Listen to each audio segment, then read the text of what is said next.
खबरों का सारथी। उत्तराखंड के टिहरी में खाई में गिरी कार, दर्दनाक हादसे में 6 लोगों की मौत। उत्तरकाशी के मोरी क्षेत्र से देहरादून जा रही थी कार। कल से 2 दिन के काशी दौरे पर पीएम मोदी 14,000 करोड़ की 36 योजनाओं की देंगे सौगात। 10 साल में 43 बार कल काशी आएंगे पीएम। अगले 2 दिन दिल्ली कूच नहीं करेंगे किसान। संयुक्त किसान मोर्चा नेता सरवन सिंह पंढेर का ऐलान। चंडीगढ़ में कल होगी संयुक्त किसान मोर्चा की अगली बैठक।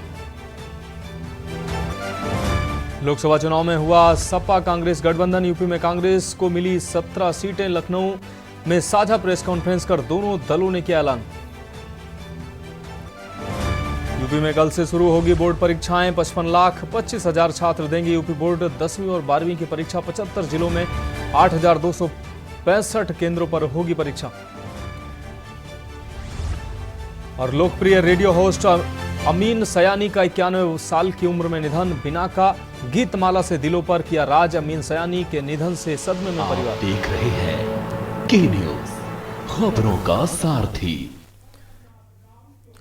नमस्कार, देश की बात में आपका स्वागत है। मैं हूं मनोज मानस और अब खबरें पंजाब से। आपको बता दें, खबर पंजाब से है। पंजाब और हरियाणा के किसान एमएसपी सहित अन्य मांगों को लेकर प्रदर्शन कर रहे हैं। ऐसे में हरियाणा बॉर्डर पर प्रदर्शन कर रहे किसानों का दावा है कि बुधवार को पुलिस से झड़प के दौरान 21 साल के एक किसान की मौत हो गई। हालांकि पुलिस ने इस दावे को अफवाह बताते हुए खारिज किया है। किसान नेता बलदेव सिरसा के मुताबिक भटिंडा के रहने वाले 21 साल के शुभकरण सिंह की संगरूर जिंद को जोड़ने वाले खनौरी बॉर्डर पर मौत हो गई। पटियाला के राजेंद्र अस्पताल के मेडिकल सुपरिटेंडेंट एचएस रेखी का कहना है कि खनौरी से अस्पताल 3 लोगों को लाया गया था, जिनमें से एक की मौत हो गई है। रेखी का कहना है कि जिस शख्स की मौत हुई है उसके सिर पर चोट के निशान थे, जबकि बाकी के दोनों लोगों की हालत स्थिर है। हालांकि हरियाणा पुलिस ने सोशल मीडिया पोस्ट पर बताया कि उन्हें बॉर्डर पर अभी तक किसी भी प्रदर्शनकारी की मौत की सूचना नहीं मिली है। तो साडे कोले पेशेंट्स आ रहे हैं जी खनौरी तो 3 मरीज हुण तक आए हैं, जिन्हां विचों एक ब्रॉड डेड सी। एक ब्रॉड डेड सीगा, उसनूं मोर्ची शिफ्ट करता जी। ਉਹਦੇ सिर ਦੇ ਵਿੱਚ ਸੱਟ है, लगदा बुलेट इंजरी है। दूसरे ਜਿਹੜੇ 2 ने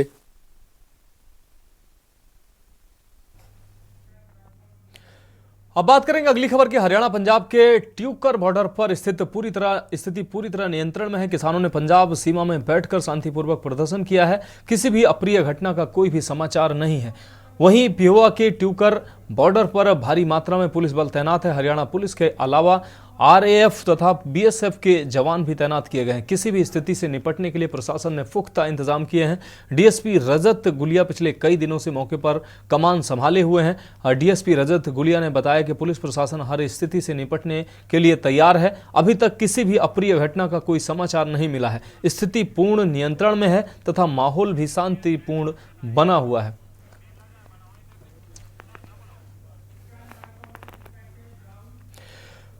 अब बात करेंगे अगली अहम खबर की। केंद्र सरकार से बातचीत के बीच किसानों ने आज दिल्ली कूच का आह्वान किया था। संयुक्त किसान मोर्चा गैर राजनीतिक के सिद्धपुर गुट की ओर से दिल्ली कूच का आह्वान। हरियाणा से सटे संभू और खनौरी बॉर्डर पर दिन भर स्थिति तनावपूर्ण बनी रही, तो वहीं संभू बॉर्डर पर चल रहे आंदोलन के बीच प्रदर्शनकारी किसानों ने मंगलवार को प्याज और दूसरी सब्जियां उगाना शुरू कर दिया। देखिए रिपोर्ट।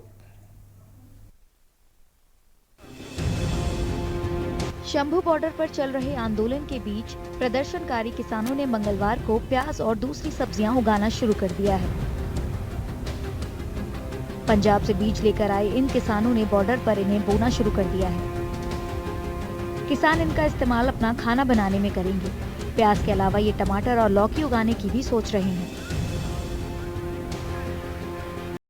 लोड़ देखो जी, इसे बैठे तड़का लाना, सब्जी बनानी है, तो ये तो बना कितना बनेगी। कोई सब्जी दे विच कोई देखो ये तो बिना प्याज दे बिना सब्जी बनती नहीं। सभी करती है, सभी जितनी खाते हैं सभी करते हैं। ਹੁਣ ਵੀ ਪਨੀਰੀ ਅਸੀਂ ਪੰਜਾਬ ਚੋਂ ਲੈ ਕੇ ਤੁਰੇ ਆਉਂਦੇ ਆ। ਟਮਾਟਰਾਂ ਦੀ ਪਨੀਰੀ ਲੈ ਰਹੇ ਆ, ਮਿਰਚਾਂ ਦੀ ਪਨੀਰੀ ਲੈ ਰਹੇ ਆ, ਤੋਰੀਆਂ ਦੇ ਬੀਜ ਲਿਆ ਰਹੇ ਆ, ਕਰੇਲਿਆਂ ਦੇ ਬੀਜ ਲਿਆ ਰਹੇ ਆ। ਉਹ ਅਸੀਂ ਦਿੱਲੀ ਜਾ ਕੇ ਇਹਨਾਂ ਦੇ ਉੱਥੇ ਲਾਉਣੇ ਆ। ਪਿਛਲੀ ਵਾਰੀ ਵੀ ਅਸੀਂ 12 ਮਹੀਨੇ ਉੱਥੇ ਰਹੇ ਆ, ਉਦੋਂ ਵੀ ਦਿੱਲੀ ਅਸੀਂ ਖੇਤੀ ਤਿਆਰ ਕੀਤੀ। ਹੁਣ ਵੀ ਗੰਢਿਆਂ ਦੀ ਖੇਤੀ ਇੱਥੇ ਤਿਆਰ ਕੀਤੀ ਆ।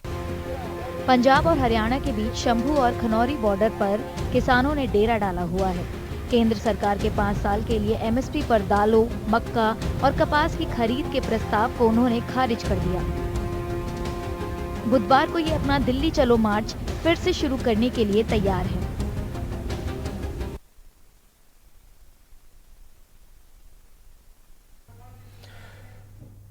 अब बात करेंगे अगली अहम खबर की। अपनी मांगों को लेकर बड़ी संख्या में प्रदर्शनकारी किसान शंभू बॉर्डर पर इकट्ठा हैं। आंदोलन में शामिल बीमार किसानों के इलाज के लिए बॉर्डर पर लगभग आधा दर्जन फ्री मेडिकल कैंप भी लगाए गए हैं। देखिए रिपोर्ट।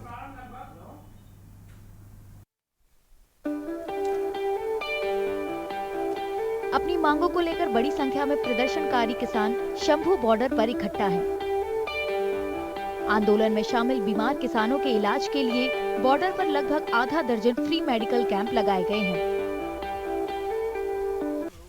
ਮੈਡੀਕਲ ਕੈਂਪ ਲਾਇਆ 3-4 ਦਿਨ ਹੋ ਗਏ ਨੇ ਤੇ ਸਾਰੀ ਵਿਵਸਥਾ ਅਸੀਂ ਇੱਥੇ ਕ੍ਰੀਏਟ ਕੀਤੀ ਹੋਈ ਹੈ।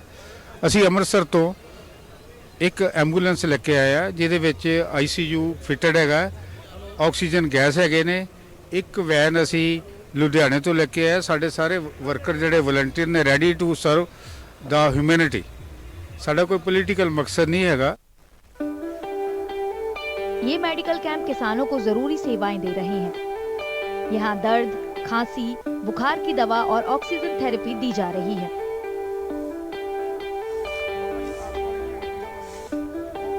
यहाँ पे जी हर एक तरह की दवाई और मेडिकल का सामान दे रहे हैं। जैसे कि कोई यहाँ पे हमारे किसान फट्टड़ हो जाते हैं, उनके लिए मल्लम पट्टी भी कर रहे हैं, उनको ऑक्सीजन थेरेपी भी दी जा रही है। और जो यूज की मेडिसिन है जैसे कि दर्द के लिए, कोई बीमारी की, कोई बुखार की, जैसे किसी को उल्टी लग रही है, दस्त है, ऑक्सीजन की कमी है, या पेस्ट है, टूथपेस्ट है, हर एक चीज़ यहाँ मुहैया कराई जा रही है। कई वॉलंटियर किसी भी गैर सरकारी संगठन से नहीं जुड़े हैं। वे अपने पैसों से प्रदर्शनकारी किसानों को दवाएं बांट रहे हैं।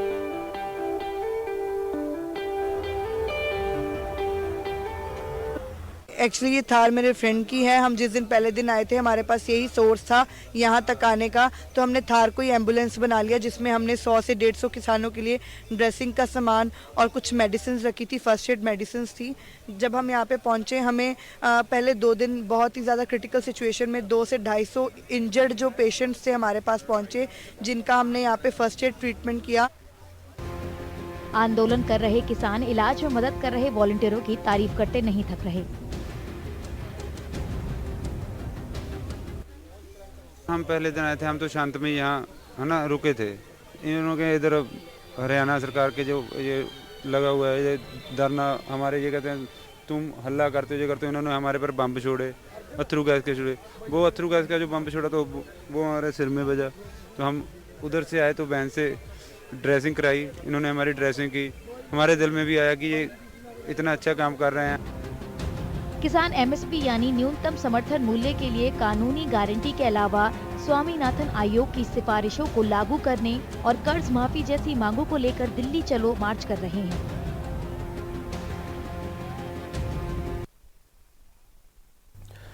अब बढ़ेंगे अगली खबर की ओर। खबर सिरसा से है, जहां किसानों के एमएसपी और अन्य मांगों को लेकर संयुक्त किसान मोर्चा के आह्वान पर प्रदेश भर में किसानों द्वारा बीजेपी के सांसदों के घरों का घेराव किया गया है। सिरसा में भी बीजेपी सांसद सुनीता दुग्गल के घर का किसानों ने घेराव किया है, जिसमें विभिन्न किसान संगठनों के किसानों ने हिस्सा लिया है। घेराव को लेकर किसान सिरसा के शहीद भगत सिंह स्टेडियम में इकट्ठा हुए और पैदल मार्च करते हुए सिरसा की सांसद सुनीता दुग्गल के आवास का घेराव कर जमकर नारेबाजी करते हुए प्रदर्शन किया। किसानों को रोकने के लिए पुलिस ने बैरिकेडिंग की थी, लेकिन किसान बैरिकेडिंग को पार कर सुनीता दुग्गल के आवास के नजदीक पहुंच गए और वहां पर धरना लगाकर जमकर नारेबाजी की। किसान नेताओं ने कहा कि संयुक्त किसान मोर्चा के आह्वान पर बीजेपी सांसदों के आवास का घेराव किया गया है। उन्होंने कहा कि किसान अपनी मांगों को लेकर दिल्ली जाना चाहते हैं, लेकिन सरकार ने उन्हें रोकने के लिए भारी पुलिस फोर्स लगा रखी है, बैरिकेडिंग कर रखी है और उन्हें आगे नहीं जाने दिया जा रहा है। किसान नेताओं ने कहा यदि किसानों की मांगें नहीं मानी गई तो किसान अपने आंदोलन को और तेज करेंगे।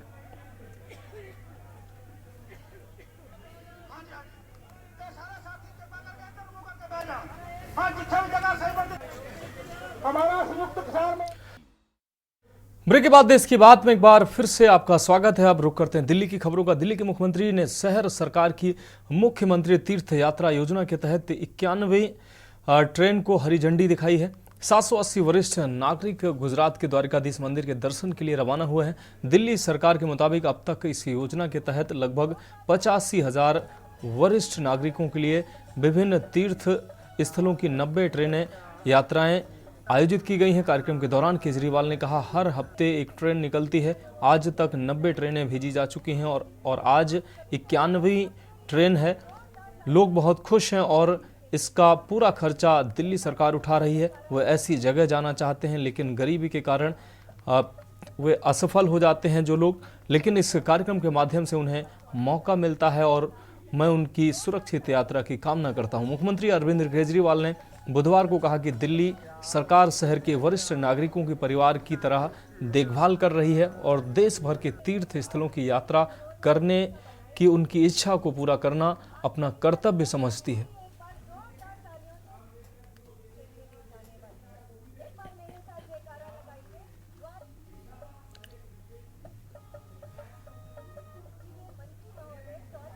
हमारी दिल्ली में हम लोग बुजुर्गों को अलग अलग स्थानों पे तीर्थ यात्रा करा के लाते हैं। शिरडी बाबा, द्वारकाधीश, रामेश्वरम, पुरी जी, अयोध्या, हरिद्वार, ऋषिकेश। तो हर हफ्ते लगभग एक ट्रेन जाती है। आज तक 90 ट्रेन जा चुकी है और आज 91वीं ट्रेन जा रही है द्वारकाधीश। इसमें भी लगभग 780 लोग जा रहे हैं। अभी आप लोगों ने देखा, लोग बहुत खुश हैं, बुजुर्ग बहुत खुश हैं जो ट्रेन में जा रहे हैं। उनका आना जाना खाना पीना सब फ्री होता है। वो बस घर से कपड़े लेके आते हैं, बाकी सारा ख्याल दिल्ली सरकार रखती है। तो सब बुजुर्गों की ये इच्छा होती है कि ज़िंदगी में एक बार तीर्थ यात्रा करने का मौका मिले और बहुत सारे लोग गरीबी की वजह से जा नहीं पाते। ऐसे लोगों को एक मौका मिल जाता है। तो मैं उम्मीद करता हूँ कि ये भी यात्रा इनकी सफल और मंगल होगी।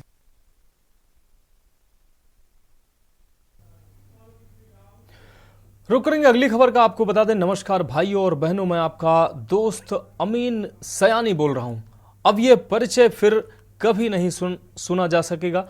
अपनी जादुई आवाज और मस्त अंदाज से वर्षों दुनिया के कई देशों के श्रोताओं के दिलों पर राज करने वाले सयानी का निधन हो गया। 91 साल की उम्र में उन्होंने अंतिम सांस ली है। रेडियो की दुनिया में आवाज के जादूगर कहे जाने वाले दिग्गज के निधन की पुष्टि उनके बेटे रजिल सयानी ने की है। अमीन सयानी के बेटे ने बताया कि अमीन सयानी को मंगलवार को उनके दक्षिण मुंबई स्थित घर पर शाम 6 बजे हार्ट अटैक आया। हार्ट अटैक आने के बाद उनके बेटे राजील उन्हें फौरन दक्षिण मुंबई स्थित HN रिलायंस फाउंडेशन अस्पताल ले गए, जहां पर इलाज के कुछ देर के बाद ही डॉक्टरों ने उन्हें मृत घोषित कर दिया। की बात है वो मैं कहता हूँ, कोशिश यही रहती। ब्रेक के बाद एक बार फिर से आपका स्वागत है। अब रुक करते छत्तीसगढ़ की खबरों का। सदन में वित्त मंत्री OP चौधरी ने घोषणा की कि ग्रामीण इलाके में प्रधानमंत्री आवास के लिए ग्रामीणों को फ्री में रेत मिलेगी, कोई रॉयल्टी नहीं देनी पड़ेगी, जिसे लेकर मंत्री बृजमोहन अग्रवाल ने कहा कि निश्चित रूप से हमें विकसित भारत बनाना है। गरीब, किसान, युवा, महिला की तरक्की करना है, सब लोगों को आवास देना है, तो कुछ ना कुछ सरकार को सुविधा देनी पड़ेगी। इसलिए सरकार ने निर्णय लिया है, जो भी प्रधानमंत्री ग्रामीण आवास है उस आवास के लिए जो भी रेत की आवश्यकता पड़ेगी, गांव के लोग मुफ्त में रेत ला सकते हैं।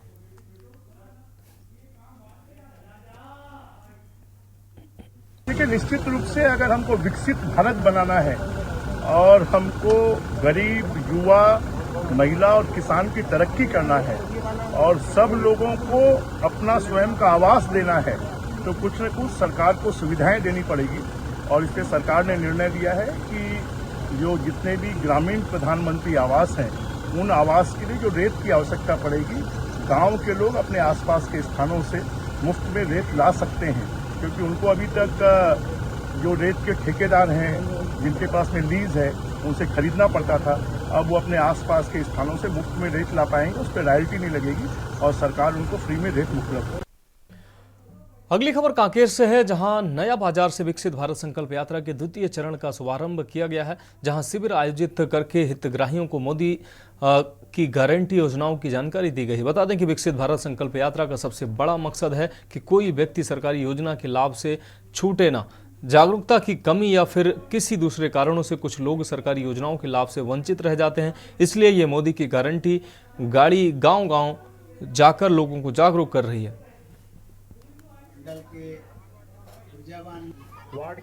भारतीय जनता पार्टी के द्वारा और खासतौर पे देश के प्रधानमंत्री के द्वारा विकसित भारत संकल्प योजना, और यह योजना निश्चित रूप से भारतीय जनता पार्टी के लगातार चल रहा है।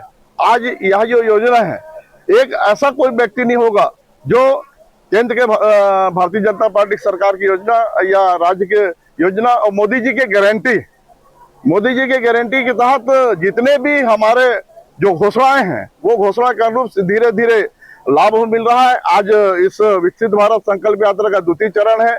पहले चरण में भी हम गांव-गांव पूरा छत्तीसगढ़ में तो पूरे भारतवर्ष में भी विकसित भारत का कार्यक्रम चला है।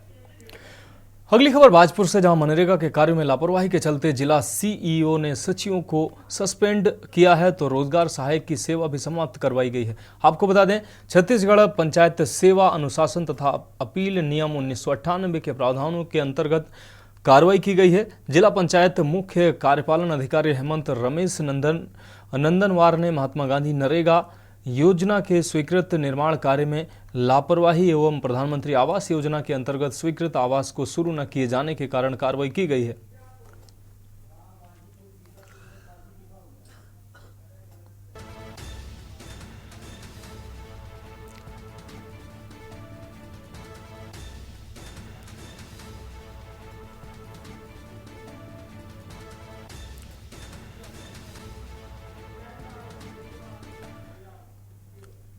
अब बढ़ेंगे अगली खबर की ओर। सरगुजा के ग्राम पटोरा में रहने वाली महिला ने पुलिस थाना लुंड्रा के खिलाफ पुलिस अधीक्षक से शिकायत की है। आपको बता दें कि आरोप है कि शिकायत के बाद भी पुलिस कोई कार्रवाई नहीं कर रही है। दरअसल ग्राम पटोरा में रहने वाली मंजू लकड़ा स्वास्थ्य विभाग में कार्यरत है। यह आरोप लगाते हुए बता रही हैं कि पति करम साय पिछले कई सालों से किरता तिर्की नामक महिला के साथ अवैध रूप से रह रहे हैं, जिसकी शिकायत और कार्रवाई लुंड्रा थाने में दर्ज कराई है। इतना ही नहीं, उससे महिला के द्वारा मंजू लकड़ा को गाली गलौज कर धमकी भी दी जाती है। पीड़ित महिला डरी और सहमी हुई है। इसकी शिकायत थाने में करने के बावजूद कोई कार्रवाई नहीं की गई है।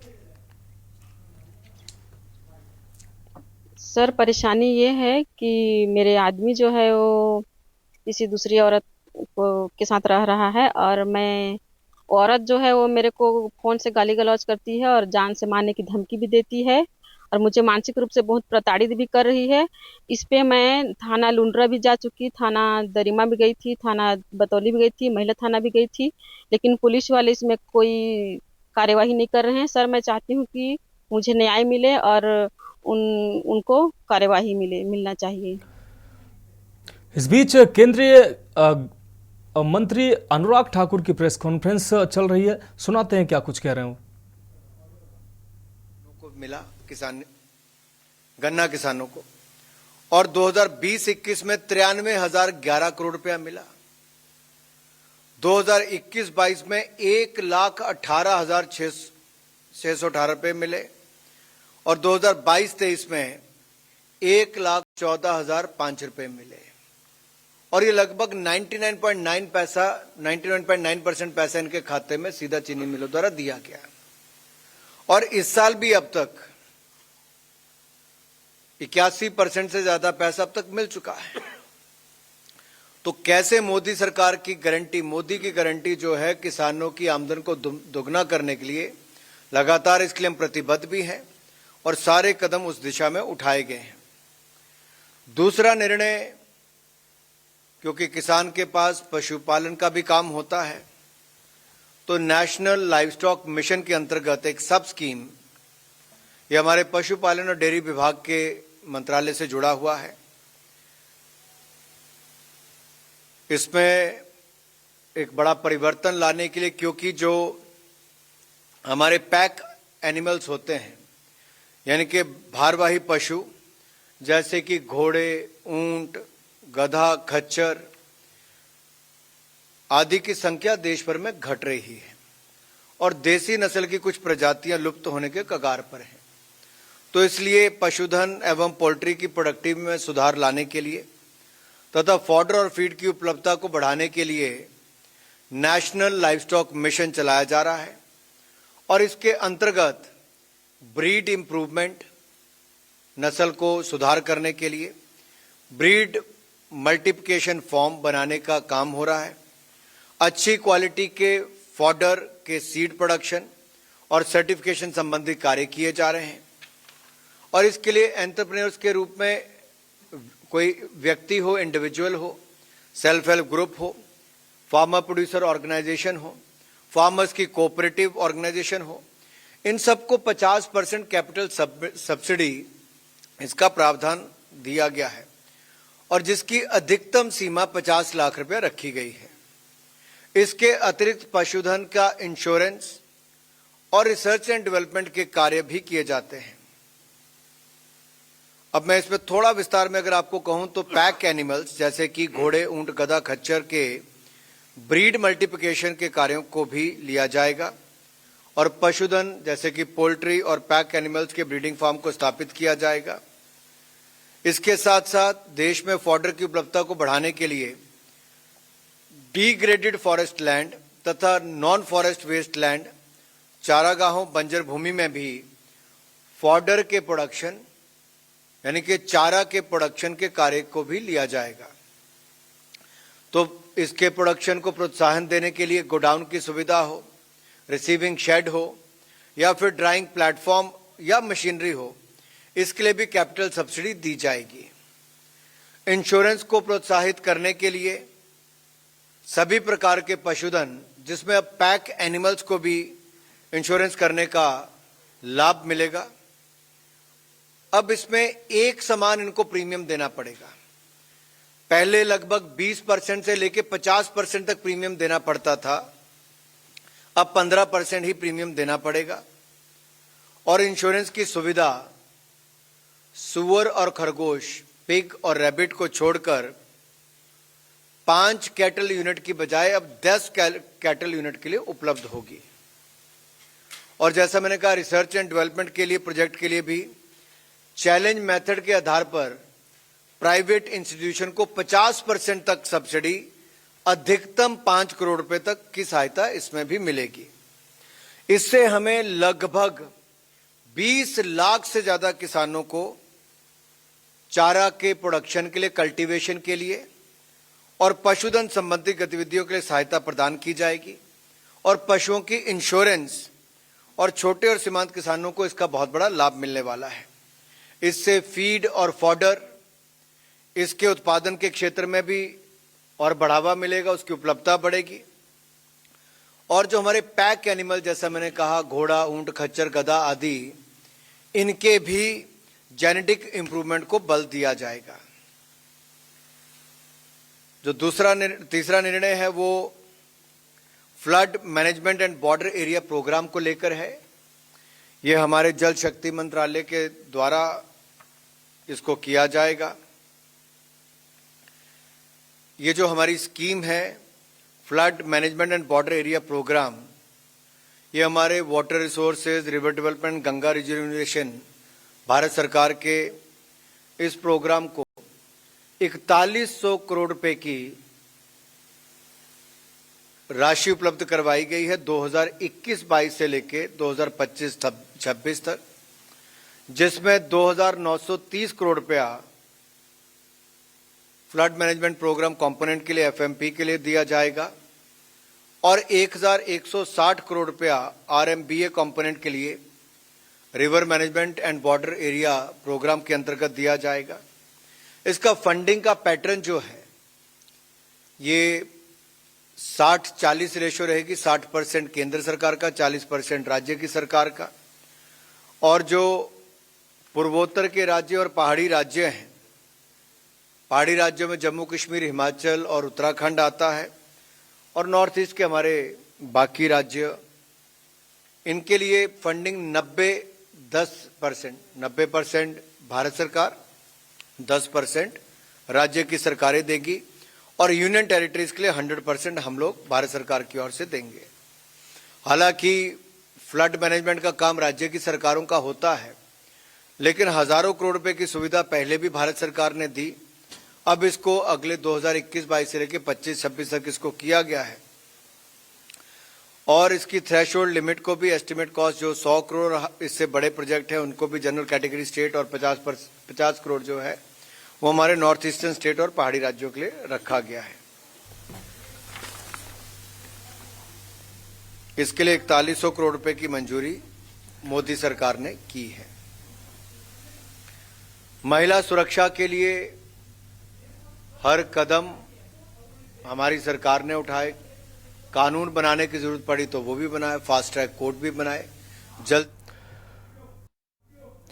ब्रेक के बाद छत्तीसगढ़ की खबरों में एक बार फिर से आपका स्वागत है। बढ़ेंगे अगली खबर की ओर। जिला एमसीबी के अंतर्गत आने वाले काले हीरे की नगरी चिरमिरी के ओपन कास्ट माइंस वरतुंगा में सती मंदिर के विवाद पर आखिर विराम लग ही गया। सती मंदिर के विस्थापन को लेकर SECL चिरमिरी और कुछ लोगों के बीच में विवाद होने की वजह से कोयले की माइनिंग करने में दिक्कत आ रही थी, जिसको लेकर उच्च न्यायालय ने आदेश जारी करते हुए SECL चिरमिरी को सती मंदिर विस्थापन के लिए करीब 33 लाख रुपए की राशि से मंदिर को पूरे विधि विधान के साथ विस्थापित करने का निर्णय लिया।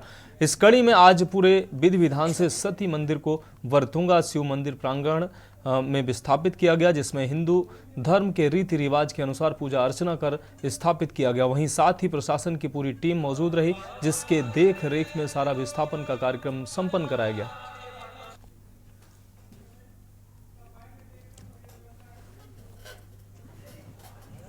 जिसे विस्थापन करना था प्रशासन को, उन्होंने अपना हाईकोर्ट का आदेश का पूरा पालन कर लिए हैं और आज हमारा उसी प्रांगण में हमारा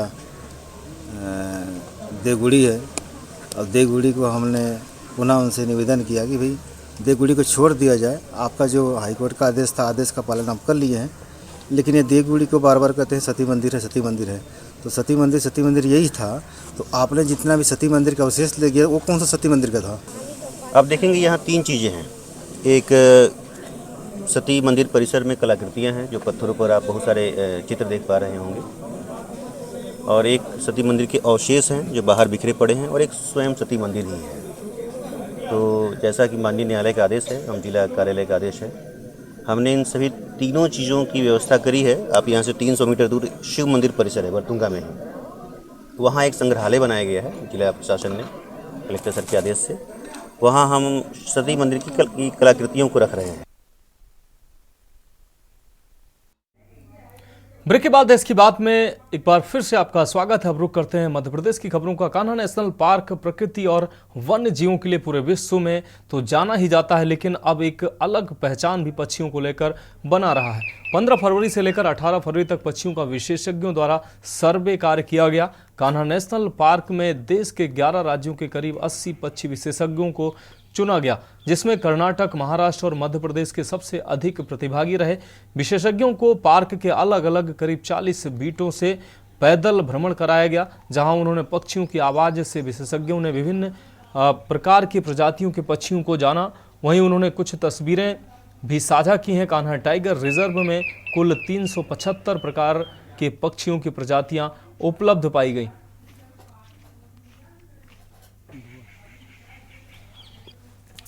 कान्हा टाइगर रिजर्व के द्वारा ये wild life and nature conservancy Indore एक NGO है, उनके सहयोग से एक ये बर्ड सर्वे, छठा बर्ड सर्वे ऑर्गेनाइज किया गया है। ये हर वर्ष 2 बर्ड सर्वे किए जाते हैं। इस वर्ष ये सर्दियों का बर्ड सर्वे 15 से 18 फरवरी के बीच में ऑर्गेनाइज किया गया। इसमें 80 वॉलंटियर्स ने पार्टिसिपेट किया, जो 11 राज्यों से आए थे, विभिन्न प्रदेशों से आए हुए थे, और उनको 2-2 की टीम बना के लगभग 40 कैंपों में उनको 3 दिन वो लोग रुके। उन्होंने पैदल चल के और पक्षियों की आवाज़ सुन के सर्वे किया। इसमें कई अच्छी प्रजातियों की फ़ोटोग्राफ्स भी आई है और उनका हमारे पास डेटाबेस में एंट्री भी हुई है कि ये पक्षियों की प्रजातियां हमारे पास उपलब्ध हैं। अगली खबर जबलपुर से है, जहां रानी दुर्गावती विश्वविद्यालय में प्रदर्शन कर रहे NSUI कार्यकर्ताओं और पुलिस के बीच जमकर नोकझोंक हुई है। पुलिस ने कुछ कार्यकर्ताओं को हिरासत में लिया है। आपको बता दें कि अनियमितताओं के खिलाफ प्रदर्शन कर रहे कार्यकर्ता कुलपति को चूड़ियां देने के लिए विश्वविद्यालय के अंदर प्रवेश करने की कोशिश कर रहे थे, जिन्हें पुलिस ने रोकने की कोशिश की तो उनके बीच नोकझोंक हो गई। पुलिस ने उन्हें शांत कराने के प्रयास किए, लेकिन कार्यकर्ता प्रवेश को लेकर अड़े रहे। इस पर पुलिस ने उन्हें खदेड़ते हुए कुछ कार्यकर्ताओं को हिरासत में भी लिया।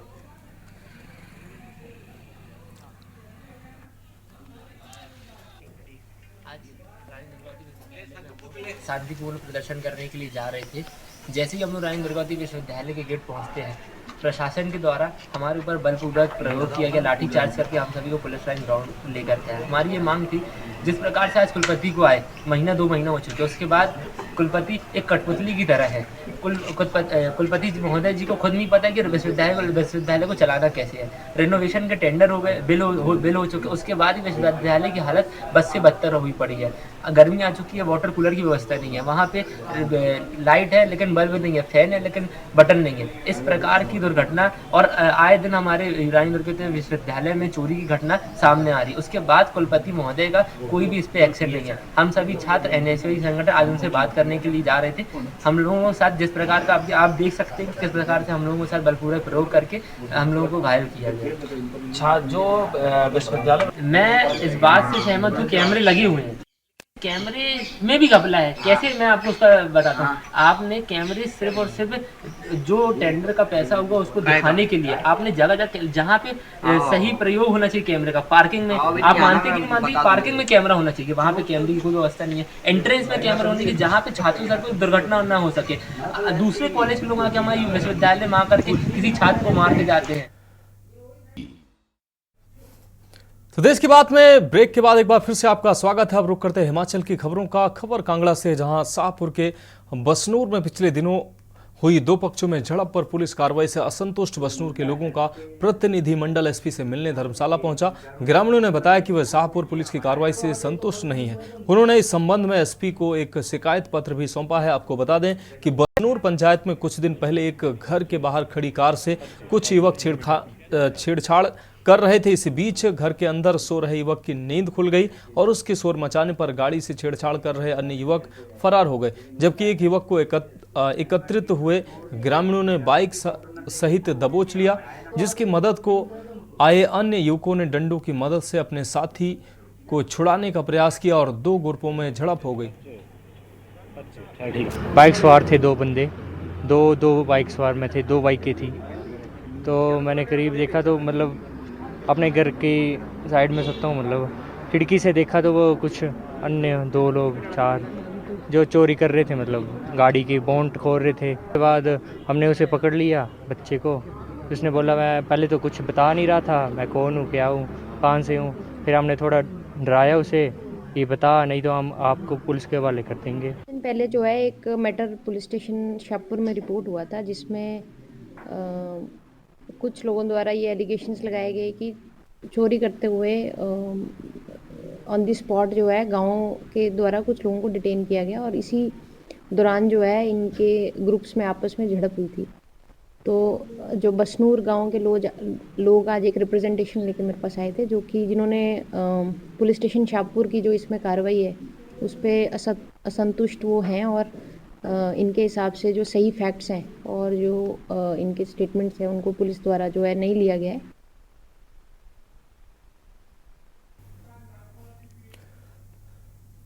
अब रुक करेंगे अगली खबर का। जिला सिरमौर की सबसे ऊंची चोटी चुड़धार पर छठा हिमपात होने के बाद नौराहा धार, हरिपुर धार व गत्ता धार आदि ऊपरी इलाकों में भी आज दूसरा स्नोफॉल शुरू हुआ है। इसके साथ ही निचले क्षेत्र में भी रुक रुक कर बारिश व बर्फबारी का दौर जारी है। क्षेत्र में इस बार गत वर्षों के मुकाबले काफ़ी कम हिमपात हुआ है। 2 दशक से यहाँ पर स्नोफॉल सीजन के दौरान आने वाले पड़ोसी राज्य के टूरिस्टों की संख्या बढ़ जाती है।